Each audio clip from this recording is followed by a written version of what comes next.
ladies and gentlemen. I have started my speech with the mask on because I think the fact that some of the speech may go on air is important, that people of Pakistan realize that the second wave of COVID-19 exists, and throughout the world there are people and populations are under pressure. So the three vital things which need to be taken care of continue. One is wear the mask on all occasions. Wherever you have an interaction with people, keep a safe distance and wash your hands and don't touch your face. So these are important messages which must go out. So, ladies and gentlemen, this is a very important survey which has come out today. I have read some issues which you have pointed out. I believe in all countries where poverty alleviation has been an issue, it has been important that the health of the nation is taken care of, and the education sector. So we are talking today about the health of maternal health, and together with the fact that the Prime Minister of Pakistan has given great importance to stunting. I remember his first speech, as soon as he became the Prime Minister, he held an X-ray in front of him and showed to the people of Pakistan that stunting is a very important factor, and that related to maternal nutrition is something which is, of course, a situation which needs to be controlled. Population by itself, the growth in population, I've had, as the Prime Minister requested me to take charge of the population task force, we've had meetings in all the provinces, and the chief ministers of all the provinces who are members of that task force have been very cooperative. There are issues which I must present before you, because a number of countries in the region and throughout the world have been able to manage that well. In Pakistan, the dialogue, when I was a member of the National Assembly from 2013 to 2018, population never became a point of discussion within the Assembly. In Pakistan, somehow it was not discussed as much as it needed to. Since this government has taken over, a lot of efforts are being made. There are some low-hanging fruits in trying to handle population, and keep imagining the fact that frequent pregnancies of the mother leads to poor maternal health, leads to poor nutrition of the child as well, and leads to stunting. So therefore, we want to be able to address that in a comprehensive manner. We also have figures that there are a huge number, about 7 or 8 million pregnancies every year in Pakistan, and out of that about 50% or a huge number are unwanted pregnancies, meaning the fact that had the opportunity been there to provide a contraceptive device or contraceptive aid to the woman in the household, she would have, or the male in the household, they would have taken preventive measures. So that seems to be the low hanging fruit, and we together with the Ministry of Health are looking at the fact that the manufacture of contraceptive devices in Pakistan and the availability should be increased from a general figure of about 40% availability to maybe 100% within the next 5 or 6 years. This is a very important factor. Talking about maternal nutrition, and frequent pregnancies do not allow the mother to recover from the pregnancy she has gone through. So if there is a gap in the birth rate, that will be the biggest factor in trying to improve maternal and child health. So therefore, that gap, and as the planning minister mentioned, we have talked to the religious ulama in Pakistan, and we have had a very distinct dialogue. There is a surah, a verse in the Quran, in fact 3 verses in the Quran, which point to the fact that the mother should be breastfeeding the child for 24 months. I just saw some posters today where the nutrition efforts are being made by the government of Pakistan, and those posters were talking about encouraging mothers to breastfeed the child for 6 months. I want to combine these efforts together rather than having 2 messages going out, 6 months by the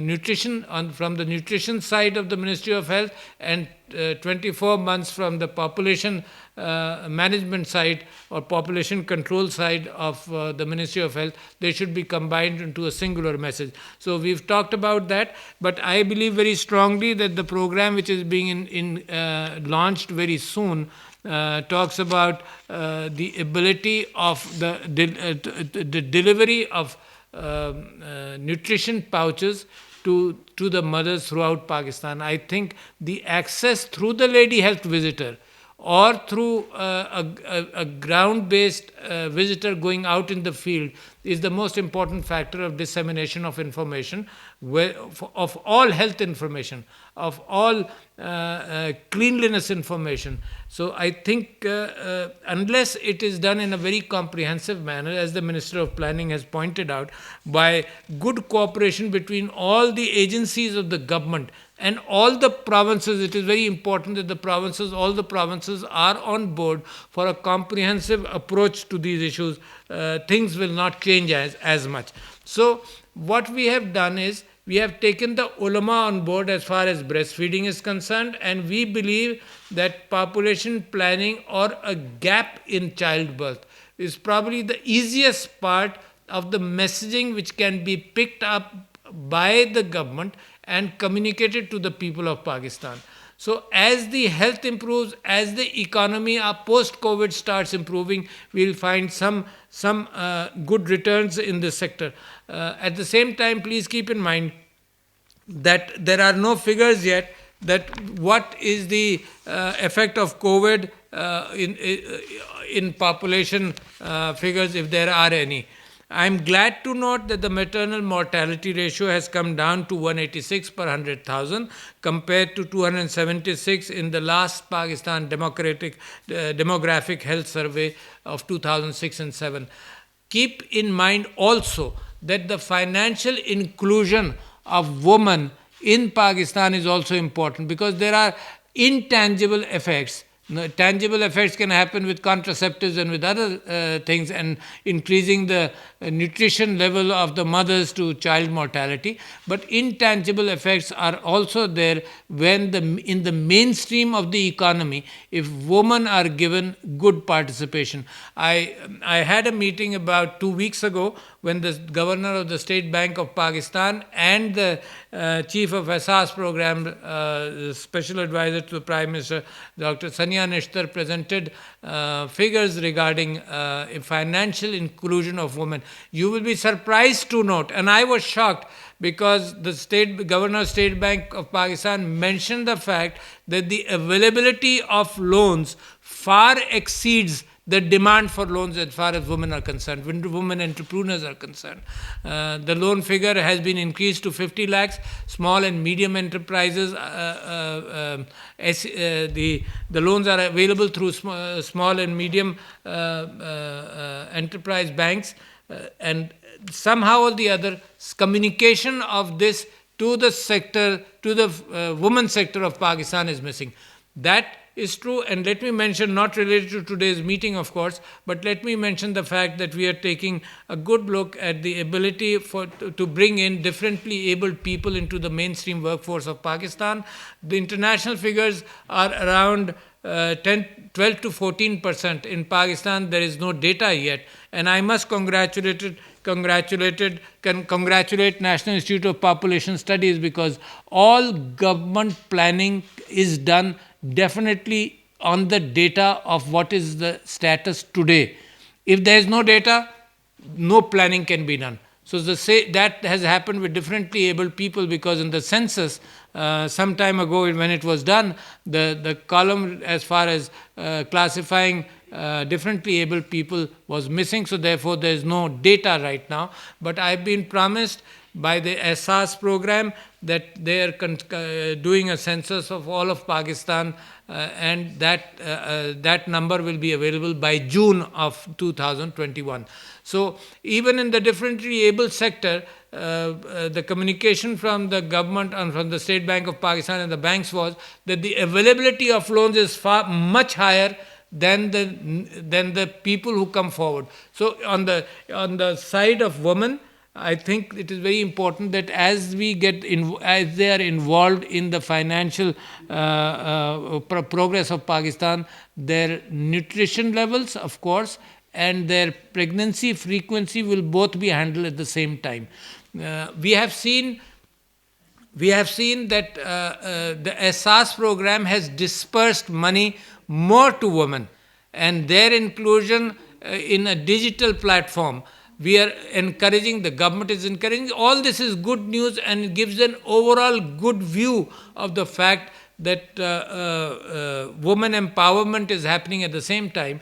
So there was a good discussion then on that the women who receive the money through from the Ehsaas program, they should be encouraged to open bank accounts rather than getting the money and cashing it at this, immediately, and then being able to, when you have cash in hand, you spend it, to encourage women to have a bank account and to deposit that money in the bank, in the bank account. So when we are looking at women maternal health and child health, it is very important that this is a multi-pronged approach which Pakistan has adopted. I believe that this comprehensive approach which has been adopted by the government of Pakistan, with the total cooperation of the Minister of Planning and Ministers of Health, and the issue of women empowerment. We are also looking, lastly, let me mention the fact that we are also looking to have a brainstorming session in the presidency in the next 2 weeks,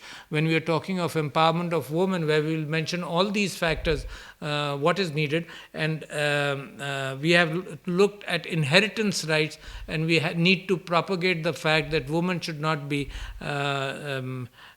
which should not be disempowered by not giving them the inheritance which exists in the laws of Islam and the laws of Pakistan. So as we empower the woman, as we make sure that they get the benefits of the financial outreach of the government of Pakistan, as we believe that this sector has to be uplifted, we will also be giving the messages out for breastfeeding, for spacing in birth, and at the same time maternal nutrition, and to prevent stunting, child nutrition at the same time.